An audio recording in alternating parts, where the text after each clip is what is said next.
Welcome. We're about to get the room quietened down. Got the Girl Scouts passed through. That was adorable. Just a few announcements. This is our last presentation for the year. Oh, I pardon was like, me. Van will be here next month, right? Okay, pardon me. Patrick, who's our next presenter?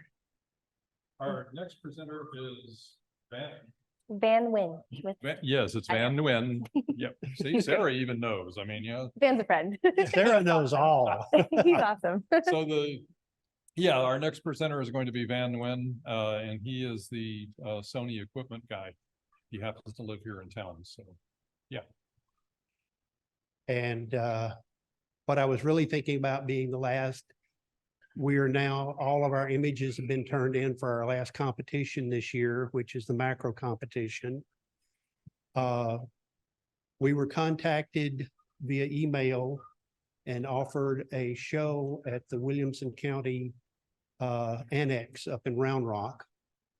I told them we would try to make it for October 24.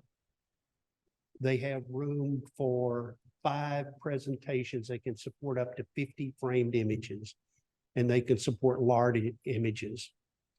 And what I would like to see us do is get probably 4 volunteers that can put up 10 or 12 prints of their own. So we have 4 coherent presentations. And Sara Strick, who I have known for a long time since she was in sales at Precision Camera. She's now with Canon. She is also a serious photographer and loves to shoot music venues and gets the passes to go there. So I think we're in for a real informative and interesting presentation. Oh. It's yours, lady. Oh, thanks, Bill. Hi, everybody. Hello. How's it going? I love seeing some familiar faces. Teaching makes me nervous, so bear with me. Before we get started though, y'all might not care, but I care. This is a very full circle moment because I started shooting concerts. Well, I say I was shooting concerts. I tried shooting concerts with a little point and shoot camera when I was in high school. And I went to a show here. I was like 14. It was my friend's band. They are lifelong friends and they played right there. And I couldn't even drive. My friend Brandy drove me. So it's very, very cool to be teaching y'all a concert photography class right here, because this is literally one of the places that it started. So when I realized that when I drove up, I was like, this is meant to be. So thank you all for being here. As Bill said, my name is Sarah. I know a lot of you from Precision. Hi. Oh, I saw you earlier. Even though I don't work at Precision, I can't get away. I am there way too much. I've been with Canon for going on 2 years. I'm an account manager, so I know a lot of techie things, but most of my time is now spent with numbers and spreadsheets, which isn't all as fun, but that's why I try to shoot shows on the side, so I have something to keep me engaged. Before my time with Canon, I was with Tamron. So I was with optics manufacturer about 2.5 years, amazing company. And then before that, I was at Precision for about 7 years. So I've been all over. We've probably all met at some point. So I did bring some gear. What I think we'll do is we'll get into the class first. I don't think it's going to take super long. Usually this is anywhere between, 35 to 45 minutes. If y'all have questions throughout, feel free to raise your hand, bug me, yell at me, whatever. And then if y'all have any questions on gear stuff, we can take a look. So, oh, let me get into my presenter mode. For real this time, we'll get started. So, like I said, I'm with Canon, but I don't want y'all to think this is a Canon presentation. It is not. I will go into some things about our products, our lenses. I genuinely believe that we have a huge advantage in a lot of ways. But at this point, everybody makes an amazing camera. There is no manufacturer that doesn't make, everyone makes amazing camera. So everyone makes amazing lenses. And I'm hopeful that whatever I can teach you guys, you can apply to whatever the gear you have is. So again, just to recap, I've been shooting concerts since about high school. It started off all with a little Canon point and shoot, and it's evolved through DSLRs, mirrorless, etc. I've been really fortunate to, over the years, start off from shooting local bands and go all the way up to working for C3, working at festivals, working for South by Southwest, working for bands. So we're all kind of spoiled living here in Austin, seeing that it's the live music capital of the world. We get to take advantage of having live music almost every weekend at some place in the city. Let me ask, how many of you guys have shot a concert before? Like, okay, so good. Yeah, oh, big or small, big or small.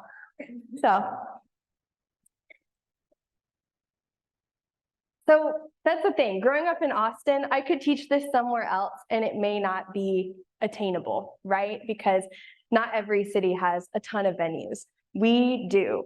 And I'm not talking you have to go to Stubbs or you have to go to Emo's and, you know, get press credentials. We can get there. You could go down to 6th Street on a Thursday night and walk into a bar and there's going to be a musician there that's going to love for you to take photos of them. So don't think that you have to just go straight for the big press credentialed type of show.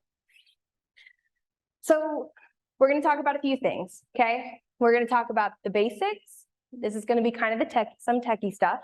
We're going to talk about gear, what I like to shoot with. And again, this is going to be Canon language, but hopefully you can translate it into whatever your brand is. We're going to talk about telling the story. And we're going to talk about how to get the gig, how the heck you even get the ability to shoot music. We're going to talk about the ethics of shooting music, because there's the part of shooting music is the community and who you shoot with and how you shoot and how you treat other photographers and people. So we're going to talk about that. And then we're going to end on some tips and tricks. Okay? So like I said, if y'all have any questions in the meantime, just throw them at me. All right. So metering and exposure. There's no getting around when shooting a concert that shooting in manual mode is your friend. You don't have to, and we'll get to that in a moment, but shooting concerts is tricky lighting, okay? You're in a dark room. You have a subject that's moving, and you have lights that are moving, typically, all right? That is the recipe for something very hard. Shooting in manual is going to give you the best control because you will often need to make adjustments on the fly.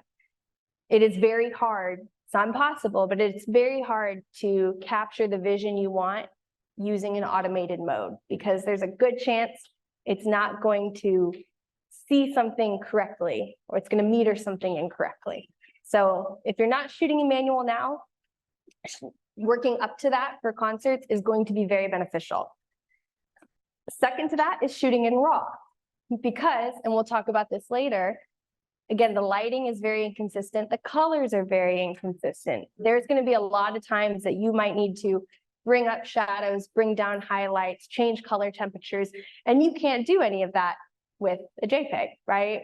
We all know the difference between RAW and JPEG, you know, right? JPEGs are processed. Some of them have some latitude, right? And some manufacturers have more latitude than others.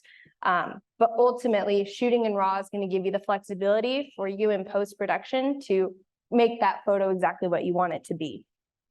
That goes for any type of photography, but it's very critical in concert photography.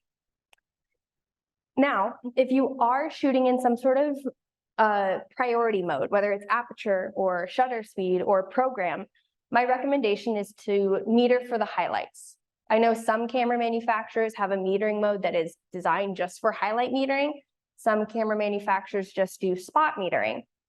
I recommend using this because typically you're not going to want to meter for whatever is in the shadow, right? Even if it doesn't have to be a huge high production show like this, right? Even just a spotlight on a stage, if you are metering in a evaluative, for example, where you're looking for at the entire frame, it's going to look at those shadows and try to bring them up. And that's not what you want. Then your subject that's illuminated by just a spotlight is going to be blown out. So focus on exposing for the highlights to retain what the stage is truly supposed to look like. You're going to hear me say this probably multiple times, but a lot of shooting music is also the visual, right? There's a lot of lighting design that goes into it. There's a lot of decisions made around the colors that are used. And you want to retain that because that is the artist, that is what they wanted, right? That is how they wanted their music to be seen, okay? Autofocus. We are spoiled, okay? Autofocus is so dang good these days. I go between two modes whenever I'm shooting. It kind of depends. Canon cameras can see eyes and then faces and then heads and then bodies. A lot of camera manufacturers can do this now. That is an amazing technology and I rely on it. While I do sometimes move my autofocus points around, the cameras are so good these days at finding the subjects. Unless you're shooting a lot of stacked people on top of each other where they might get confused, take advantage of the technology that your camera has. And again, you notice I'm not saying Canon cameras. I know all of your cameras can see those things at this point, especially if you're shooting mirrorless. Take advantage. It is truthfully one of the most helpful things. If you don't have the ability to do face tracking, what I recommend is utilizing some sort of large area and putting the point where your subject is or is going to.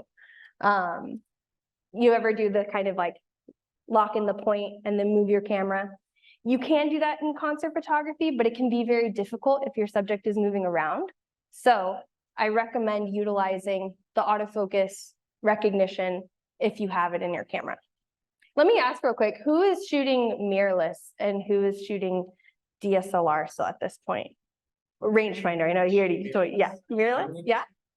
Okay, good, okay, so we all have it, so use it.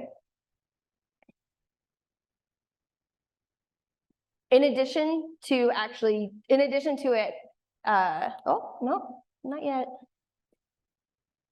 You make sure you want to use continuous autofocus as well, okay? So if you have a subject that is moving around constantly, in Canon lingo, we call it servo.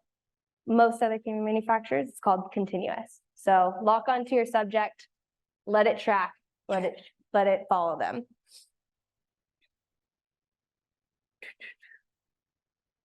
So white balance. These are all the same photo, okay? These are actually from ACL 2 weekends ago. The center is what I ended up going with, but any of these could have been what the color was, right? This is another reason to shoot in RAW, because I can tell you right now, as you get to shooting higher production shows, I hate to say white balance is irrelevant, but it's almost irrelevant because you will have blue and then yellow and then green and then it doesn't matter at some point. I typically shoot in auto with white balance because I know that after the fact in post-processing, I'm going to make those adjustments, right? I'm going to potentially make something warmer, make something cooler, or try to correct it to where it was to bring something out. So again, shooting in RAW and adjusting your white balance, correcting it is very important. You could set it to a specific color temperature if you want, if you're in a very controlled environment, but typically it's not going to be that way. Even if you're at a small venue, the lights are going to be red for one song and then blue for the next, and it's just another step that you're going to have to deal with adjusting later. And there's going to be post-production no matter what. All right, so to flash or not to flash. So when it comes to flash, it can be very dependent on the venue, okay? 9 times out of 10, you're not going to be able to flash for a few reasons. It's disruptive to the folks that are there attending. It's often disruptive to the musicians as well. There's some musicians that, you know, the same way, you know, you don't want to see the flashing lights because it can kind of make you feel sick. A lot of musicians experience that and they don't want these flashing in their eyes. But you have to remember, like I said earlier, there's lighting design for this. If you're blasting a flash at a stage, you're not going to get the effect that you're supposed to get when watching it, right? This, for example, you know, this was completely backlit, right? This was at Emo's many years ago, a band called Muse. It was really cool. It was hard to shoot, right? And I say that in quotes because he was not lit most of the time, but that was the intention. Silhouettes were the intention. Had I done any sort of flash on this, it would have really kind of taken away what was supposed to be seen, right? So to combat that, that's where you bring a lens that lets in a lot of light, and we'll get to gear in a moment. But f2.8 lenses, f1.8, f1.2, the more light you can let in, the better. Now, I will say, if you have permission to flash, or if you're at a smaller venue, you totally can. There are definitely some venues downtown that allow it. In particular, there's a venue called Swan Dive. It's down on Red River. The whole place is white. So when you bounce a flash, it's like a nice big soft box, and they allow it. So try bouncing if the ceiling is low.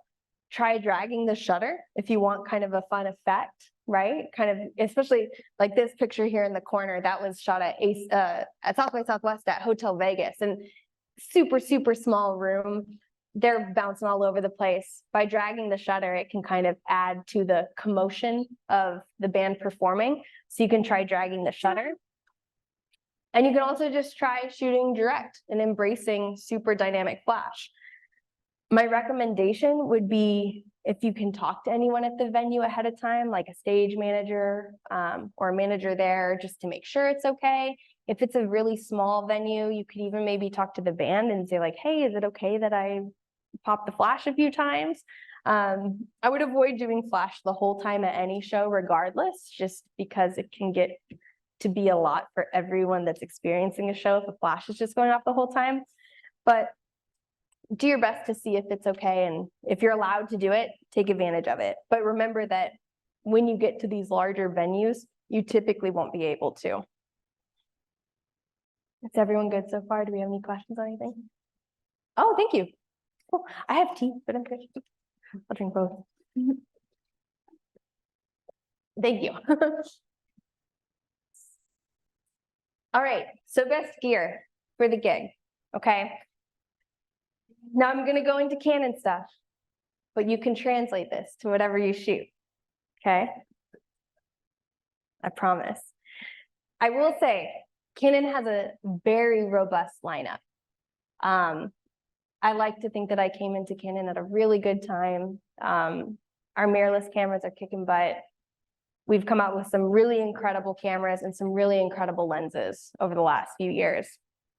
I've been shooting mirrorless personally for at least 5 or 6 years now. A lot of that had to do with weight. In fact, I can tell you right now, I was shooting a music festival in Houston that's no longer around called Day for Night. And I would have to be on site at 9 a.m. and we wouldn't leave till 3 a.m. and do it 2 days in a row. It kicked my butt. And I was shooting SLRs at the time. And after that weekend, I said, I'm done. I can't carry it anymore. I just can't do it. But now, besides weight, there's obviously a ton of advantages when it comes to the autofocus, the image quality, the speed that mirrorless cameras offer. Now, when it comes to Canon in particular, one thing that separates us from a lot of the other manufacturers is how our cameras are physically designed. The distance of our actual mount is 54 millimeters in diameter, which has allowed for some very, very unique lens designs. It also has allowed us to make lenses that have a larger rear element than they had in the past. If you've noticed, okay, let me ask, and I'm not gonna get mad. Who shoots Canon mirrorless right now? Okay, right. Have you noticed that a lot of our lenses are maybe a little on the wider side, but they're a little shorter?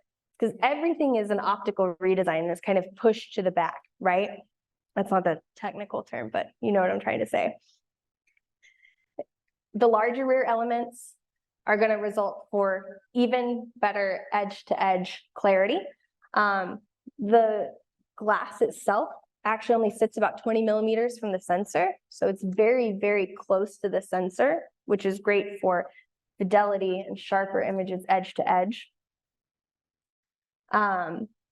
We have 12 pins of communication. On our DSLR lenses, there's 8. On mirrorless, there's 4 more, right? So this is faster communication for processing, for autofocus speed, for tracking, etc. All of these new factors compared to our DSLR lenses have allowed for optical excellence, innovation, and design freedom. And when I say design freedom, I mean, we have come out with some really cool and unique lenses that literally would not have been possible if it wasn't for the mirrorless mount. An example being the 28-70 f2. Our 70-200 f2.8, which is about yay big. I have the f4 version over there on the R3 y'all can check out later, and it's like the size of a Coke can. And then this thing, which I also have if y'all want to see it, this is a dual fisheye lens. The only reason something like this is able to be made is because of the size of our mount and how wide it is. This is designed for creating VR content. Think like put the headset on, look around. That's what it's designed for. We couldn't have made something like that before, okay? Now, right now in our lineup, we have 6 full frame cameras, the R8 and the R6 Mark II being the newest. The R3 is going to sit at the top of the food chain. It's going to be kind of the performance camera. When shooting shows and festivals, that's my go-to, A, because I'm spoiled and I have one, but B, because the battery, it has a built-in, the built-in grip with a much higher capacity battery and has a very advanced autofocus system, and 24 megapixels is all I need. If you're looking for something with higher resolution, the R5 is fantastic. It's a 45 megapixel beast. R6 and RP are great kind of entry cameras. They're gonna be nice and lightweight, have lower resolution. The R6 Mark II and the R8 are actually gonna make very similar images. It's the, I like to call them quality of life features that are a little bit different. You get in-body stabilization, 2 card slots, things like that in the R6 Mark II. Some of those are taken away in the R8.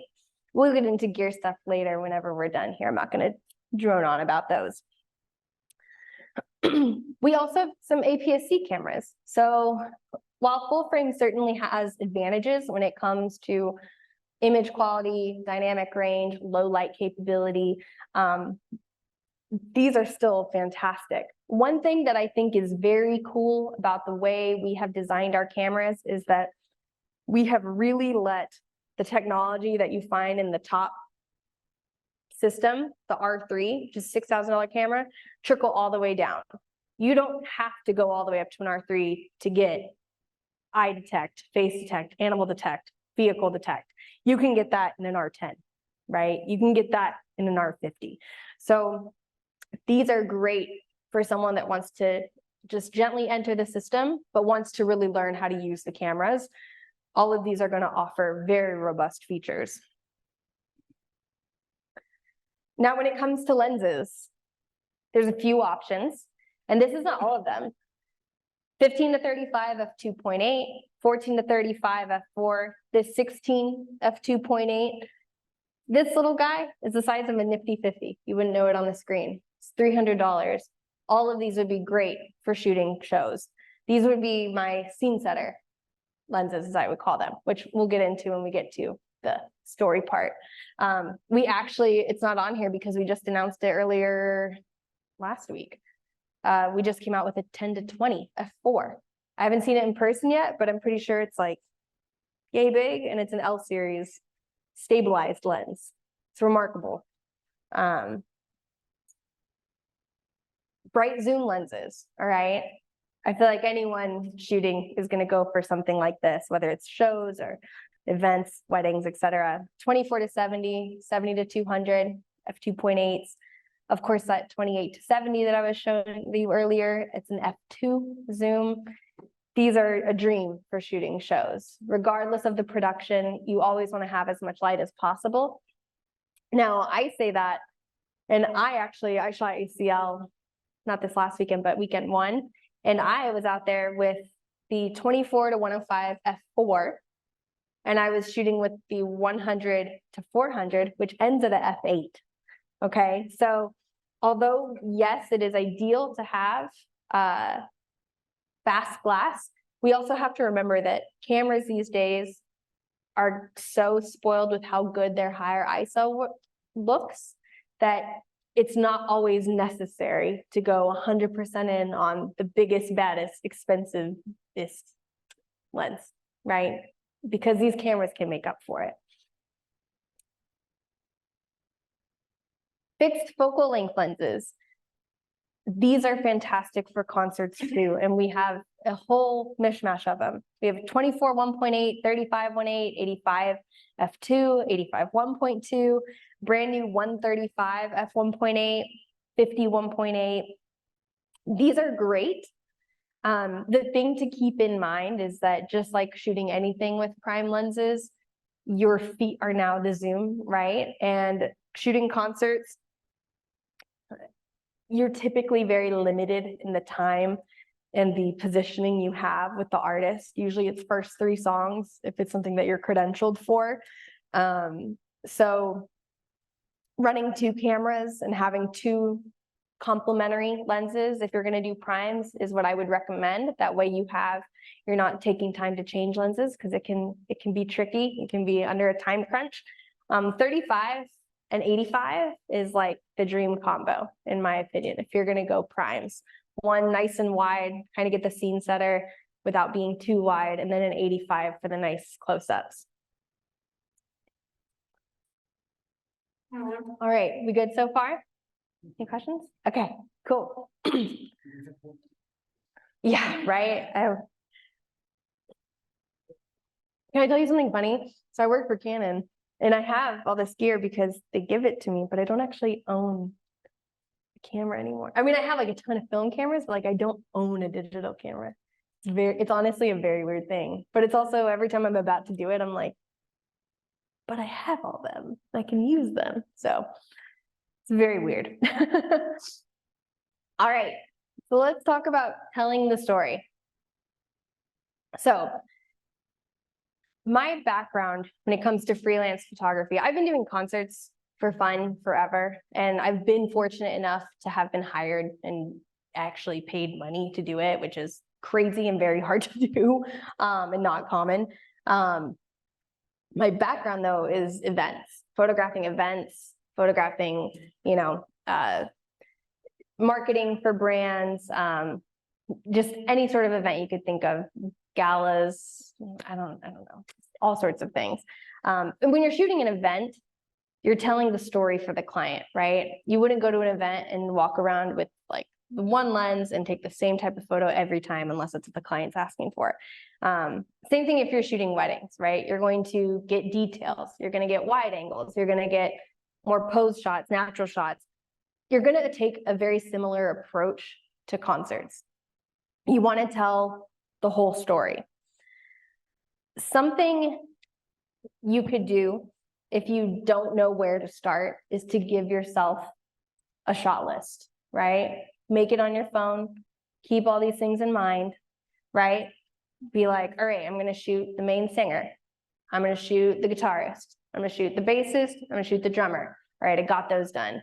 Let me try to get the combo of these 2. Let me get the combo of these 2. Let me go to this side of the stage, that side of the stage. Let me turn around and get a crowd shot. Give yourself a list of all the different things to shoot before you go into it, because I can tell you it is so easy when you're wrapped up in the moment and you have just 3 songs to shoot a band. You're going to just look at whoever the lead singer is and like photograph no one but them, and it might be the same angle, and then you're going to get out of the pit and be like, oh, I don't have a whole lot to show for that. So give yourself a shot list, okay? And give yourself flexibility in how you shoot, okay? So zoom in, get the detail shots. get a wide angle scene setter. This is where if you are a Canon mirrorless shooter and you don't want to dedicate yourself to a wide angle lens because they can be kind of expensive, that little 16 prime is $300.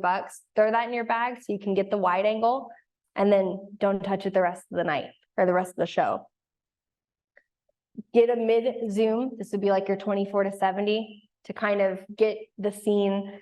You can get one person, two people, etc. But give yourself variety. That's going to be really important for whether this is for your portfolio, for a media outlet, or for a client. If you're shooting for a festival, if you're shooting for a band.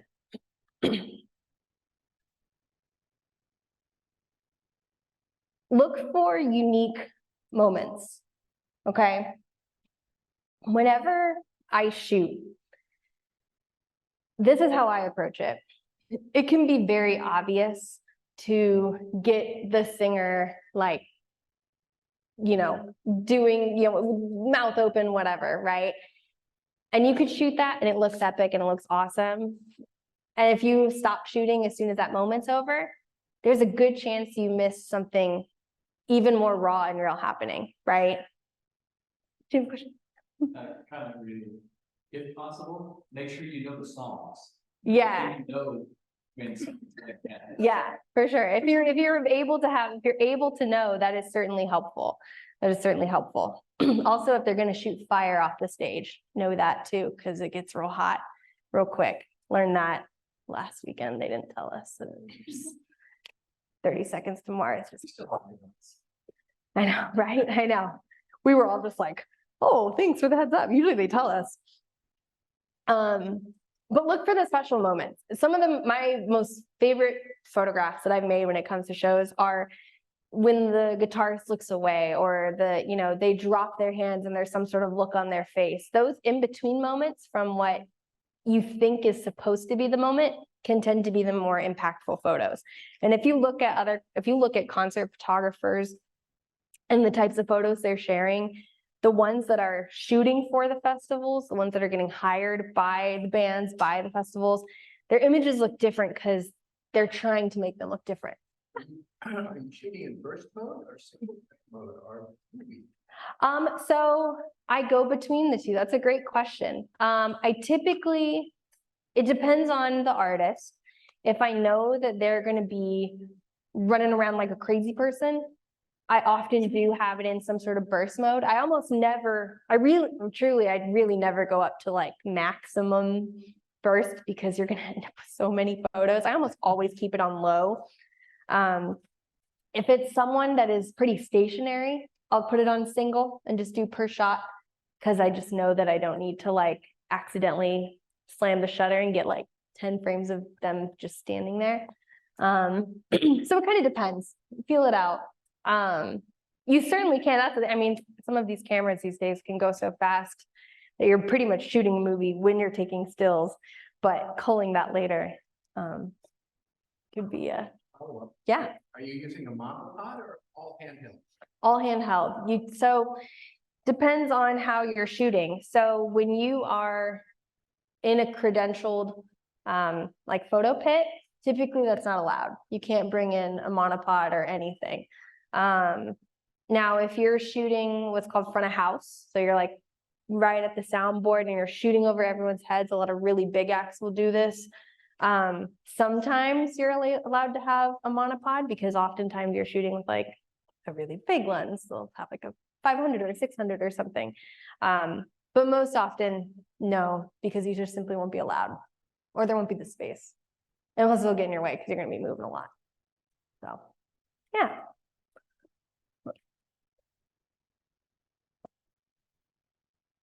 But all that being said, keep shooting throughout what you think is the moment because there's a good chance you're going to get something really nice in between. Hope that makes sense.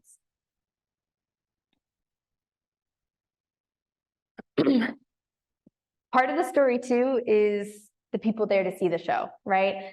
Shooting the crowd is almost just as important. These people are there to half the time they're seeing one of their favorite musicians, especially if you're shooting at a festival. They've been waiting at the front for hours and hours and hours. You will find great emotion, great personalities. So always turn around, because part of the story is certainly happening behind you too. Okay. That guy was giving me a not so happy hand, but it was actually one of my favorite photos from a festival many years ago. So how do you get the gig? How do you start? You know, I've been showing a lot of things from festivals and stuff, but you don't just wake up tomorrow and be like, I'm gonna shoot ACL. Unfortunately, I wish it was that easy, but it's not. Now, I'm not here to talk about social media strategy. That's like a whole nother thing.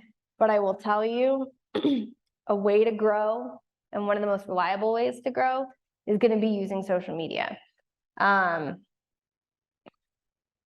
Always post your photos, tag the band, tag the venue, okay?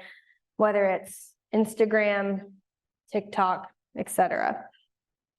Post relevant hashtags, because especially if it's a larger artist, there's a good chance that there will be fans following their hashtag, right? And that means that it's going to bring them to their work. It grows you followers. They might share your photos.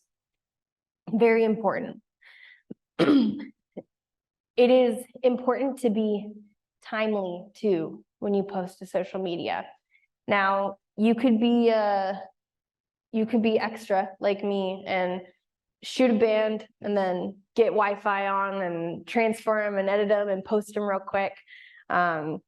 Truthfully, that was how I grew a lot of my following, and that's how I got noticed over the years, because it was really important to get photos out as quickly as possible, especially if there's a lot of other photographers there.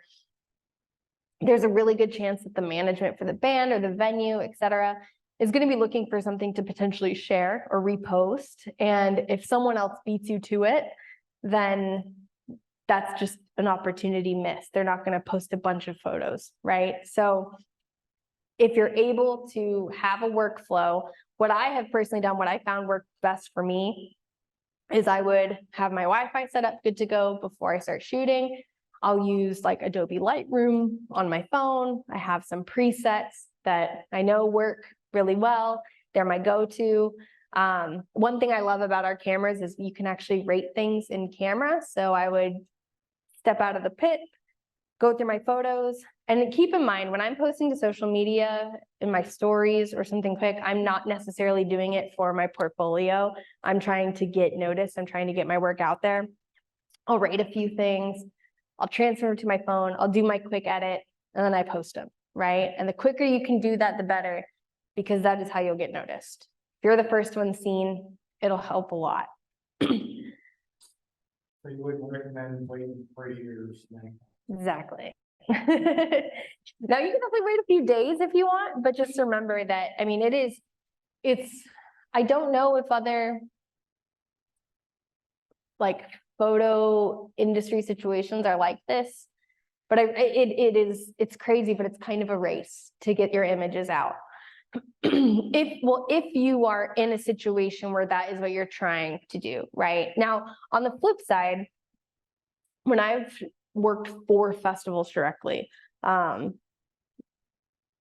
can't even do that, right? I have to go back and do a photo edit at my computer and submit it, and they're posting it, and I'll post about it later. But at that point, I'm also working for them at that point. So I'm not rushing to get stuff out. If I'm trying to grow my following and I'm trying to get noticed and I'm trying to get more access, timeliness is very important.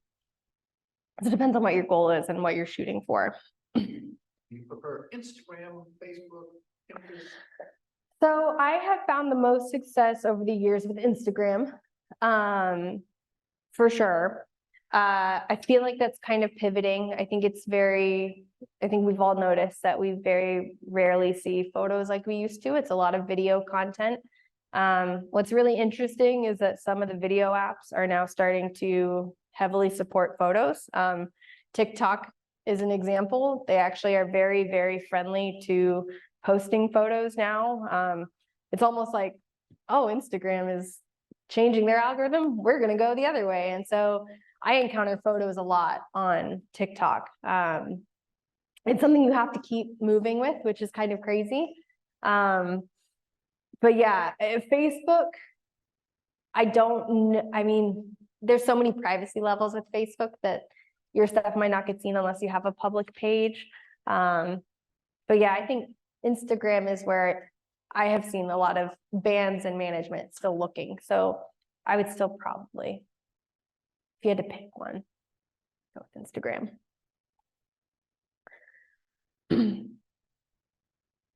So, place to start. Step one, reach out to up and coming artists, okay? And touring bands if it's a smaller band that you're comfortable reaching out to. Oftentimes, up and coming artists don't necessarily even have the budget to pay you for something, but it can be a trade-off, right? Hey, I'd love to come shoot your band, put me on the list, right? You're getting into a show for free, you're gonna trade photos for it, right? You can do this with touring bands as well, because a lot of times they won't necessarily have a photographer with them if it's like a smaller scale. Depends on the size of the venue they're playing, right? But this is definitely the best place to start. And when I say reach out to them, DM them on Instagram, shoot them a message. Hey, saw you're going to be in Austin, you know, in next Saturday. If you don't have a photographer, I would love to come shoot you. If you could put me on the list, I'll be happy to share the photos. Photographing music is a labor of love. There's not a ton of money to be made. So something to realize if you're looking to get into this, it's a passion project. It's about, you know, working with other artists, working within the community. Realize you're not necessarily going to make money off of it, but you can get really cool access. You can also go to local venues, right? Even if you don't necessarily know the artists, go to a bar that you know has music every Friday night and shoot the band there. By being a regular at a place, it'll help you learn the management. You know, you can meet new musicians. It's all about kind of starting small, whether it's shooting new musicians or going to local venues.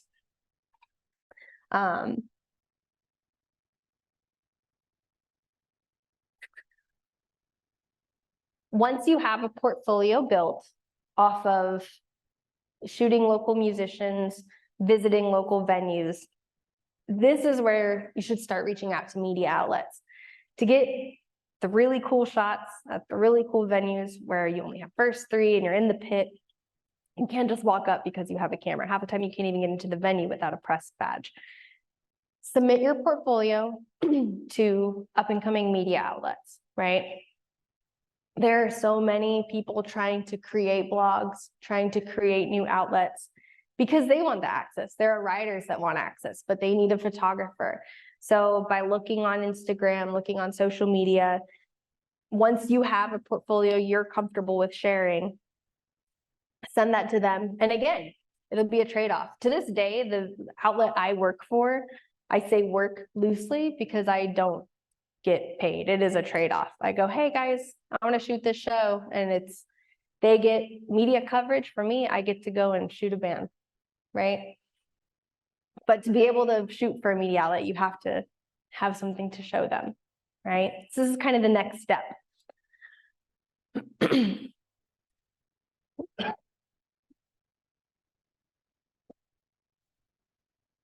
Now, a word of advice. The photo community can be very, very supportive, but at the same time, everyone kind of has who they work for. If you came up to me and were like, hey, I want to shoot for the same people you shoot for, it is not in my advantage to help you shoot for them because that's less that I can shoot, right? You don't ask someone for their job effectively, okay? That being said, a lot of the ways you'll grow is by working within the community, being friendly, respecting each other's outlets.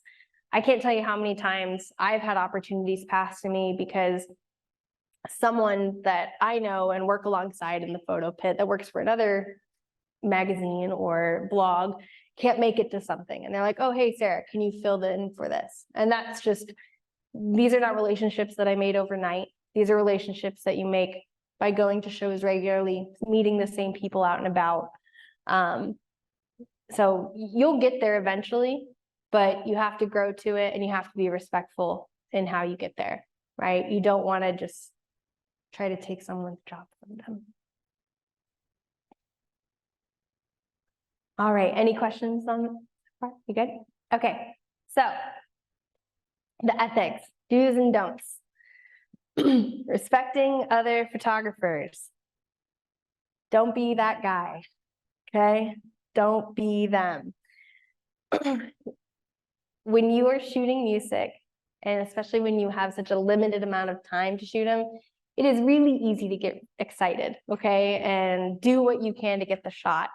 But remember that there are a lot of other people there also trying to get the shot, and you don't want to be the reason that someone else is going to miss that opportunity. Now, sometimes we get in each other's way, and that's unavoidable. But if you're doing something purposely that could be considered disrespectful, not a good look. That whole them calling you to help them out when they need someone to fill in, not going to happen if you're getting in their way all the time. Putting big bags out of the way, being conscious of walking in front of others.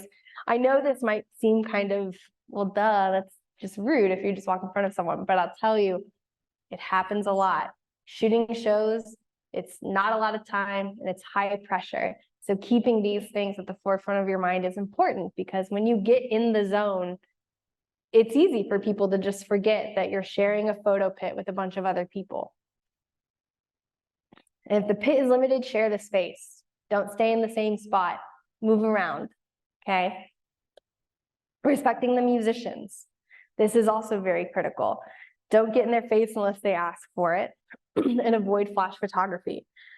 And when I say don't get in their face, I mean, you can kind of feel it out depending on the show you're at. I was shooting something, this was maybe 3 or 4 months ago. I was at a venue and it was like a hardcore show. So of course, the band's running around crazy. The guy's like screaming. The crowd's going kind of crazy. But there's another photographer shooting with me. He was making me irate because he kept just holding the camera up in the guy's face. So the guy's like right here singing and the camera's right here. And I'm like, I'm sure that guy's photo looks kind of cool, but I can't imagine that the singer is that excited about having a camera just right here, like half the time going off, right? So if you're gonna do it, get your one shot and then find something else, because you have to remember you're respecting the musician as well. And of course, ultimately respect the patrons, respect who is there for the show. These people paid money to be watching this musician, right? Don't stay in the same spot for too long because you want to move around. You don't want to be in front of them. Be polite when moving through the crowd. My recommendation, if you need to get to the front and you don't have an easy way up, would be to hold your camera up. Typically, as soon as someone sees a camera in my face, and I'm like, excuse me, they move out of the way because they know that it's a very expensive thing. And just remember that ultimately, you are capturing these moments for other people to enjoy. It's not just for your portfolio, it's for the band to see later. It's for the media outlet you're posting to. Half these people are gonna go online later and search it up and try to relive it, okay? So remember that you don't wanna be the reason that someone has a negative experience because you were in their way the whole time.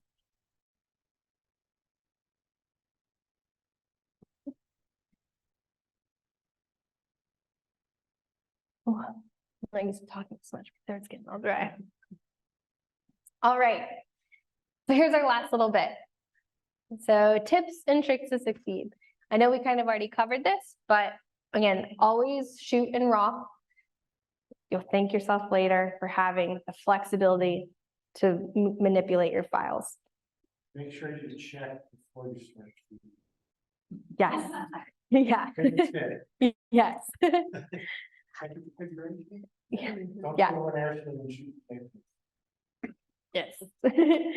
Watch out for mic stands in the face. Yeah, I do have a question on the RAW. Yeah. Do you shoot with RAW and JPEG combo? No. Okay. Nope. Well, okay, so no, because, well, this is something I'll get to in a minute, but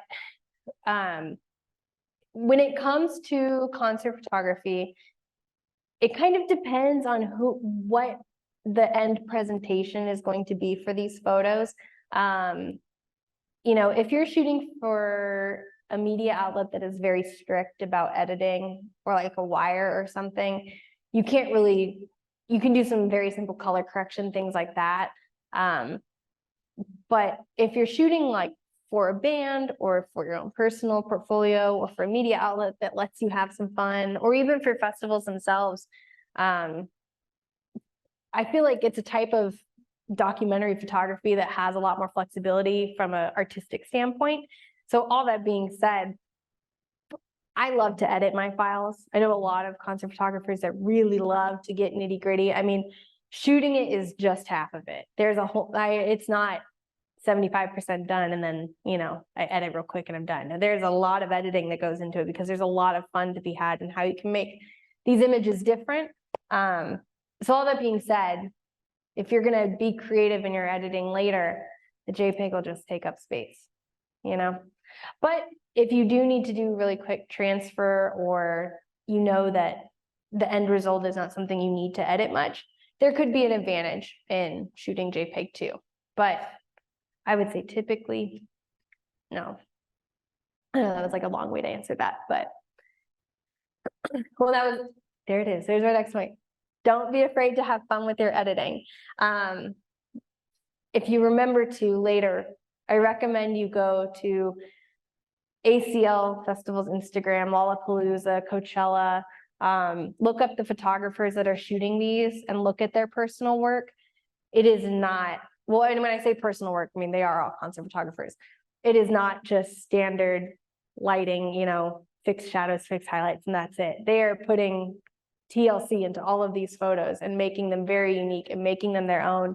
And I think that's one of the things that helps people stand out and helps people be successful, is finding ways to be different when shooting. I kind of skipped over watch out for mic stands in the face. I know that seems really obvious, but it is really easy to do.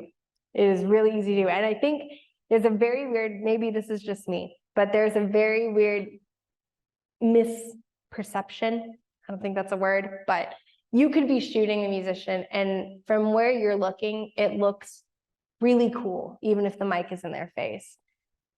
When you're shooting, you're gonna get home later and really look at that photo and it's just gonna be this, and you're gonna be really upset. Always look for a way to position yourself to a side, or remember how I said, wait for those in-between moments? Wait for a moment for the musician to kind of swing to the side or dip or something, because I can tell you right now, the photos that have a big old mic in the face, even if it looked cool in the moment, afterwards, they don't resonate the same way. But it's a very easy thing to solve if you just move to the side a little bit, or wait for them to move to the side. So that's why I put that there.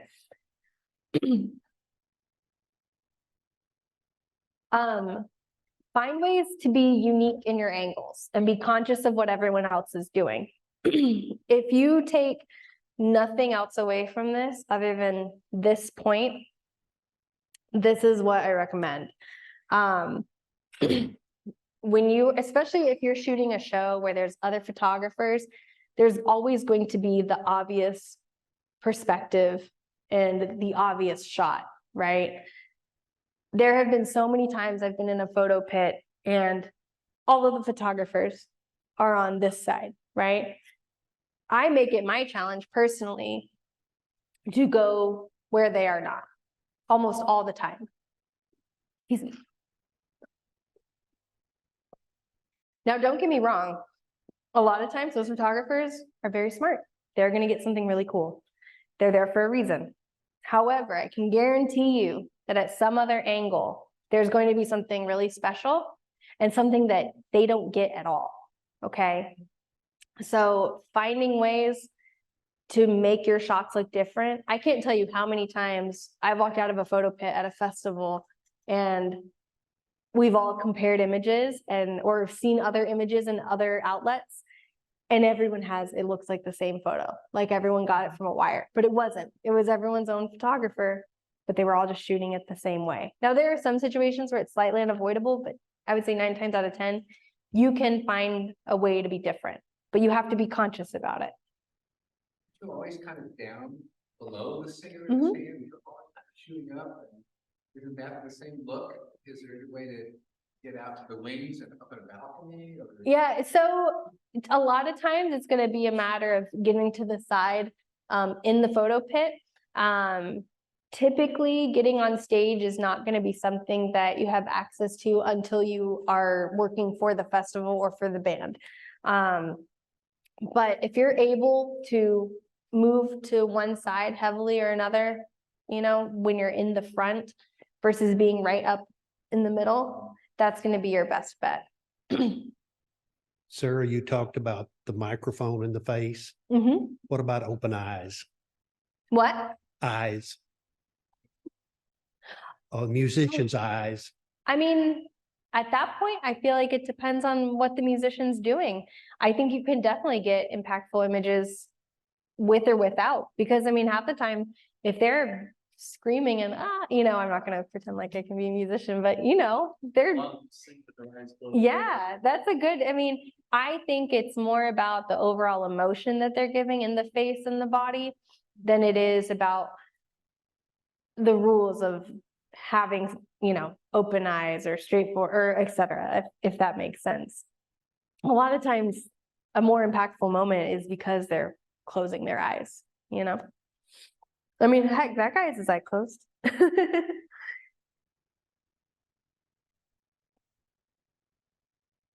Okay, so don't be afraid to push your ISO, okay? We are all really spoiled. I said this earlier. Our cameras are really good, okay? There might be some times where lighting is absolute crap and you need to pump your ISO up. But let me ask you, if their picture, would you rather get the shot and it be noisy, or would you rather not get the shot because you didn't want to go above 1600 because you don't like a little grain, right? This is one of my favorite shots. It is noisy as all get out. This was shot many years ago. There was no lighting on him because he just ran off the stage. This is not only my ISO being pumped up, but also me trying to edit it. I had to put it in black and white, right? It's grainy as all get out, but it's one of my favorite shots. And if I cared about my ISO, I probably wouldn't have even shot the image, right? So remember, I mean, and think about older photos, right? Film photos, old rock and roll photos. They were grainy, right? Your film didn't even go past like 1600 or 32 ASA if you were lucky, right? I mean, your camera can go up to like 12,800 and look really good.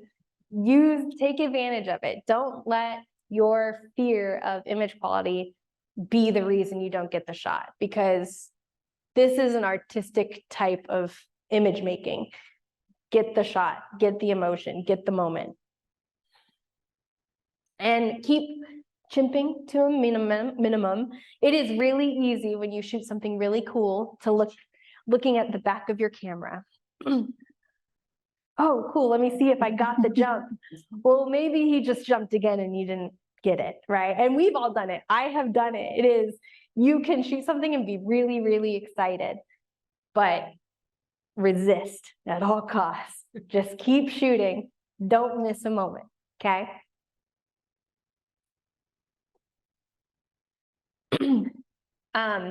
Last but not least, experiment, okay? I said earlier how if you go online and you look at a lot of the concert photographers that are working professionally for artists, for festivals, it's not just cut and dry, straightforward photos. There's long exposure, there's effects, there's prisms, there's, dragging the shutter, there's multiple exposures. Use these tools, find ways to be effective with them. Would I recommend starting off with them if you're just starting off with concert photography? No, get the basics, get comfortable. Once you feel comfortable in your craft, then start adding ways to make your images different. I love slowing the shutter down. It can really add motion. Star filters, things like that, kind of old school, but they're coming back. Using motion blur, things like that. Find ways to be different. I think the biggest thing about concert photography is finding your style, and it's very possible. It's easy to look like everyone else, but it's also very easy to set yourself apart. But you have to define yourself in your editing, define yourself in your shooting style, define yourself in how you approach shooting shows. So with that, that's everything, guys. So Unless yeah. there are more questions, hope there are more questions, but I would love for you to show the portfolio that you just put up. Of Yeah. the South, like ACL. Oh yeah, we can do that. Maybe pick out of the pictures you can tell us about how you edited. Yeah, totally. Totally. Oh, thank you. Thank you. Okay, let me see. Hold on, let me figure out how to, I don't want to close Zoom. So, oh God. Oh, let's see. Actually, let me think. Do I have, I'm trying to think. I have more images, but I don't think they're, yeah. So I will tell you, so I've been shooting concerts now for, I mean, almost 18 years, 19 years, maybe. And, oh, is that coming up yet? Let me, can I, wait, oh, if I, oh crap, hold on. I'm gonna pause sharing for a second. Oh wait, resume share. Okay, hold on. There it Uh, is. There we go. Okay, I have to scoot forward because I can't see it on this end now. Okay, so I've been shooting for a really long time, and even I'm still experimenting every day. This was my first show to ever shoot with a super telephoto. So I went out there with the 24-105 and the 7200 the first day.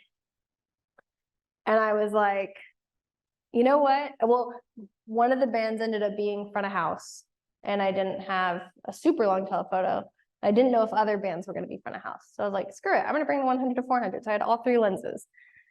By about 2 o'clock on Saturday, the second day of the festival, I was like, this has changed my world. I shot with the 100-400 probably like 70% of the time. It was a game changer. It let me get so close, and it let me get a lot of detail that I otherwise wouldn't get. These are the yeah-yeah-yeahs.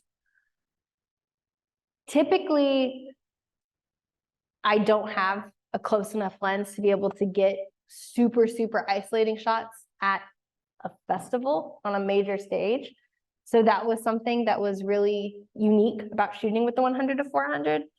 And just FYI, for those of you that are unfamiliar with that lens, that's not like a really big fancy white lens. It's $600. It's an f8. I mean, this is a very approachable lens. $650 goes on and off rebate. So incredibly sharp.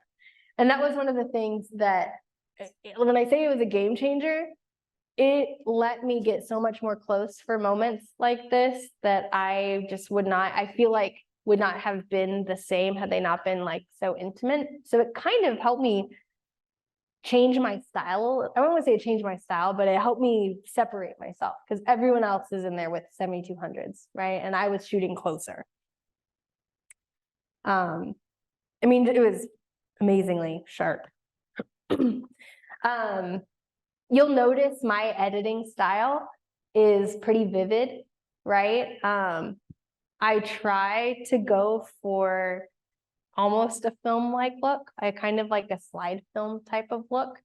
I have different presets that I've used that I have kind of customized over the years, but my style is still evolving, right? again, the crowd. Always got to shoot the crowd. These guys had been clearly waiting. I think that was for Mumford and Sons. This was really cool. And this is kind of an example of finding a way to be different, right? I purposely wanted it to focus on her because it was projecting her. Rather than have her be in focus, it would be obvious for her to be in focus. So I thought that was kind of weird in a good way.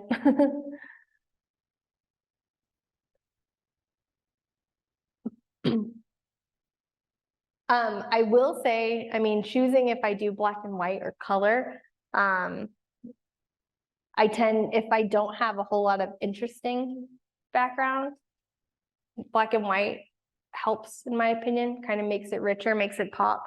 At the same time, I also do it if I have quite a few frames from a similar set and I want to separate them and I don't want them all to look the same.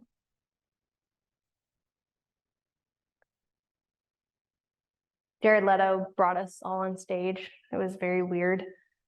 It was cool, but it was a very weird experience. That's the fire.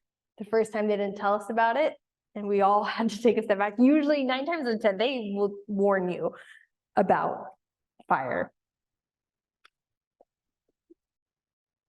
He also jumped off the top of the stage and bungeed down to it. Again, very wild.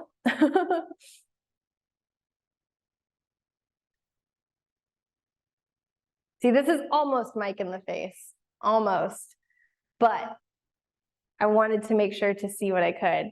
I'm sure I have many frames where that mic is right there and they will never see the light of day.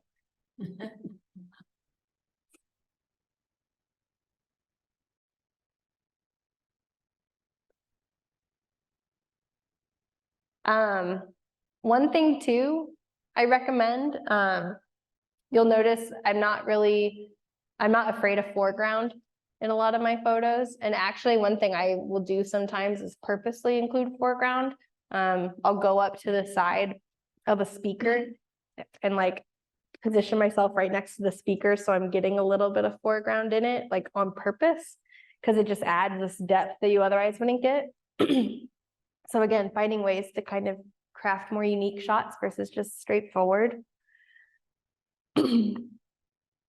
I love the 100 to 400 because I was able to just kind of get a more focused in image. I just wanted it to be about her outfit. You picking the same lens? So this is a mix of the 24 to 105 and the 100 to 400. Some are also 70 to 200. But they are all shot on the R3. The R3. Mm-hmm.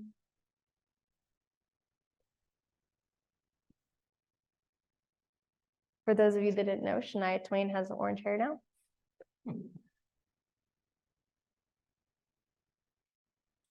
Yeah. So, yeah, so that's from ACL last weekend. Thank you. There was like, I think I ended up turning in like 400 images. So there's a lot more. But at the same time, I mean, it's not all, I mean, I'll show you just real quick. So like maybe about a month ago, I went to a show for a local, there were 2 local bands, or no, I'm sorry, there's 1 local band opening and then 2 touring bands. This was the ballroom in, it's like kind of off 29th, like used to be Spider House. Very low key venue, let me bring the camera in. I was just there on my own accord, push my way up to the front kind of thing. Terrible lighting. So again, don't be afraid of shooting in high ISO, but remember that, you know, it's not all about big stages and, you know, big performing artists. It's just about enjoying it. This was just for fun. I didn't publish them anywhere but my blog. No one else sees these, so. But yeah. I think that's everything. Sarah, you mentioned a couple of times dragging the shutter. Mm-hmm. That's just low shutter speed, right? Yes, so.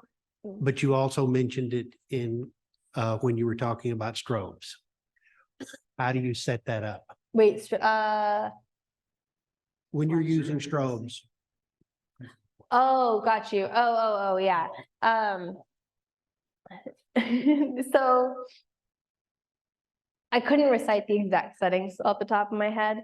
But if I'm shooting something like that last image y'all saw, that was no flash, obviously. I crank my aperture very high up, my ISO very low, and then open it up to whatever I feel comfortable with. And a lot of times it's going to take experimenting, right? It's going to be figuring out what's enough, what's not, what's too much, what's not enough. If you have time. When it comes to dragging the shutter, I'm pretty sure, if I'm not mistaken, I'm just popping the flash right at the beginning. Same kind of thing. I'm usually shooting at probably like f8, f11, f16. My shutter speed could be anywhere from 1/8 of a second, maybe, enough to like let me do a little and it move, and then you're just popping flash. So you could pop it at the front or the end, depending on how your curtain is set up. I usually do it at the front because you get a little bit more chaotic drag, but you also have to consider the backlighting too. If you're going to do that, if you have lights that'll actually move in the back. So On the other side of that same question, Mhm. what shutter speed or range of speeds do you normally shoot, like for this ballroom? So typically, I know myself, if the artist is moving around, you're going to be at like, I would guess 160 to 250th easily, which right then and there is going to cut down light pretty quickly. With this show, this was just a 51.8. I just brought my camera, the 51.8, nothing else. I wanted to just challenge myself. And even with that, I had to crank my ISO up quite a bit because she's running all over the place. So it kind of depends, right? If it's a musician that's not moving around very much, you could totally get away with something probably slower, especially given in-body stabilization and stabilization in the lens can work really well, but you have to trust that your subject is not going to move. So usually I'm pretty fast on the shutter speed because I just expect my musicians to be moving around. I hope that kind of answers. Are you generally shooting wide open on your aperture? Yes, almost always. Yeah, I will always have it as wide open as it can be. And I mean, that's partially stylistic. Some people might not necessarily want that, but often I need as much light coming into the camera as possible. Can you show us some of the lenses you brought with you, Mhm. and in particular, the one that you like for the ACL? Of course, of course. Okay, so, these are the shoes I wore to ACL. That's why they're covered in mud. It was very muddy the first day in the pit. Okay, so I have a lot of great toys. I don't have all of them. Some of the ones I showed, I don't have. I actually don't have any of the f2.8 stuff. I shoot everything now with f4 zoom or 1.8 primes. Okay. Do you want me to quit sharing on there? Would that be, doesn't matter? Okay. So primarily when shooting shows, I'm using the R3 again, because I'm spoiled and I have one. But mostly out of convenience because it has a vertical grip, right? And it has a high capacity battery. So for those of you on the Nikon side, it's going to kind of be like where the Z9 sits. On the Sony side, I guess maybe like the A1. This is the camera I use the most. 24 megapixels. It's very good in low light, very fast processor. As far as the lenses, I use the 24 to 105 f4. And then this guy was the star of the show. 100 to 400, it goes to f8. Okay, so you hear that and you're like, why would I use an f8 lens for shows? Now, would I bring this lens to that venue?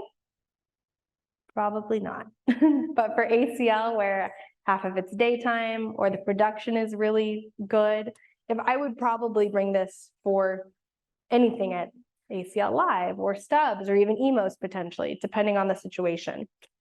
When it comes to shooting festivals, stages can be very high. So there's a lot of places for the artists to run around. They can be very far away from you. 7,200 just doesn't reach that far a lot of times. So that's where this came in, right? It was kind of the perfect opportunity for it. Shooting more regularly, you would probably want to use something like this when you have front of house. So you're stuck at the soundboard, you're shooting over everyone's heads. The straightforward shot is the only thing you're allowed to get because that's what the artist said. That's also where something like this would come into play. And having it at f8 wouldn't really matter because it's a flat shot anyway. But other than that, I shoot with the 50-1.8 all the time, the 35-1.8, the 24-1.8. It just kind of depends on the venue I'm going to be at. Every stage is different. All lighting situations are different. As you shoot more and go to different venues, and as you become repeat shooters at venues, you kind of learn what works best depending on the venue you're going to go to. And also, one thing you can do if you're shooting a band and they're on tour, go to their Instagram and look at photos from shows before. Depending on the venue and the size of the tour, if they have a lighting design, you can kind of anticipate what it's going to be. If it's a really small band or more indie band, it might just be whatever the venue offers. But yeah, if y'all want to take a look at any of these, you're more than welcome to. I have an array of primes, zooms, and of course all of our cameras as well. So I have a question. yeah. Did they make a faster version of the 100 to 400? No. Do they make a faster version of the 100 to 400, or is that in the, can you tell if that is in the works? They do. So that's going to be the 100 to 500. This goes 4.5 to 7.1, and it gets you further. And then if you really want to spoil yourself beyond this, we did recently come out with a 100 to 300 f2.8. It's pretty big, but for what it is, it's actually pretty lightweight. It's just under $10,000, but it can take a teleconverter. So that gets you to a 600 f5.6. From an investment standpoint, for a lot of different things, it's amazing. But this would be the step up from the lens that I was using. And I can tell you right now, I have both of these. Do you want to know why I took this and not this? Yeah, I'm carrying this all freaking day. Yes, this is a beautiful L series lens that has hypothetically better optics and gets me more light, but this feels like nothing. This weighs nothing. So you have to remember too, like you've got to be comfortable when you're shooting to make the images, you know? Festivals are exhausting. So. Yeah. Any other Sarah, questions? thank you. Thank you. Yeah. Thank you so much. This was great. Clay, do we have any more announcements? Just a reminder to, we do have a form that you can indicate your interest. Okay, so just to remind everybody that we're a volunteer club and we have openings for officers' elections. We're going to be doing that pretty soon, I would hope. And we need people to step forward, and the form was included in your last email. So if you click on that form, Ed's made this form where you can fill in your interest and volunteer to be an officer. That would really help the club out. And we're also going to be looking forward to the December social meeting, probably the first Thursday, the 7th. Reasonable plan. Yeah. We need to get leadership together and agree on that. Good. Somebody's car? Sounds like a Well, that building. wraps it up then. Time to go. I think that's it. We'll all run from the alarm. Oh, Thank you, Ed. Thank you, Ed. Bye, everybody.